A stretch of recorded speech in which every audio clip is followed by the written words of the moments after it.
Certainly. Thank you so much. Another question is, Nightscope is focusing on security. What other areas do you see being, seriously impacted by robotics in the next couple of years? I'm going to give you a couple answers you may not like. So the first answer for Nightscope, we're focused on securing the country. 95% of startups fail. Part of it is the CEO is not willing to just politely say no.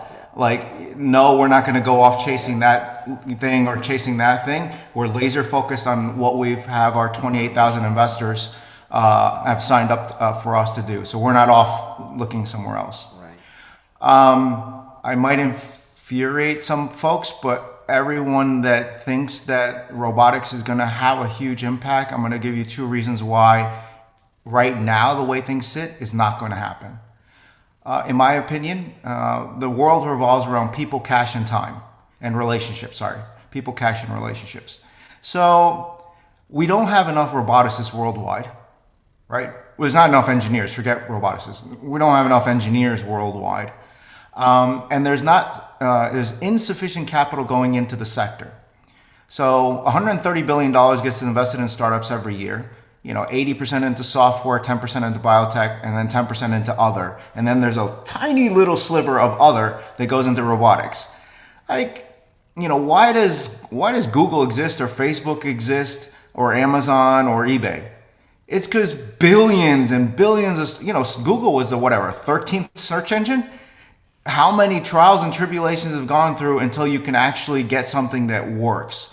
We don't have that in the robotics space, right? We don't have billions and billions of dollars. Like if you told me, 20, 30 billion was going into the sector every year and we had sufficient supply of technical talent, I would say, yeah, kind of what's on the movie screen there.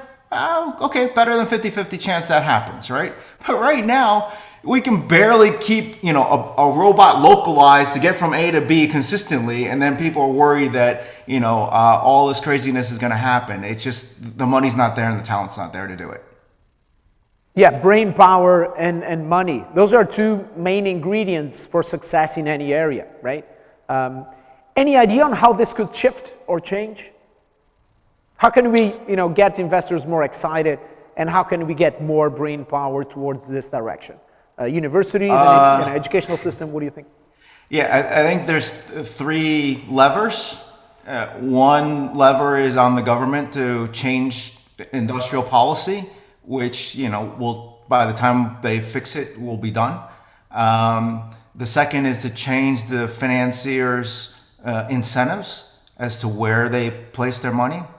I'm not that patient, so I'm not going to wait for the first two. We're just going to do it ourselves. I unfortunately have now had to do more financial engineering than actual engineering, which is not proud of that, but I'm determined to achieve the mission. So we took a completely different financing route, which is, okay, you keep telling us no, and I'm going to show you how we're going to do this, and you're not going to be part of the equation. So instead of having 4 institutional investors that have no fluency in law enforcement, physical security, robotics, or hardware, and don't have an actual track record, and we should be paying a premium for that capital, you know what? For the mission, we actually need the entire US behind us to do this. So we used a different regulatory framework to raise the capital. And so we're raised over $100 million from 28,000 investors and 4 major corporations. And we have no venture capital or private equity or hedge funds. And we're in the middle of a public listing now. We're going to be taking the company on NASDAQ. And the way the financing is going to get done for that is Main Street first, Wall Street second. And if there's room for the Wall Street insiders later, that's fine. But I think it's incumbent upon the entrepreneurs to figure out a different way to finance what they know needs to get done and kind of force it to happen.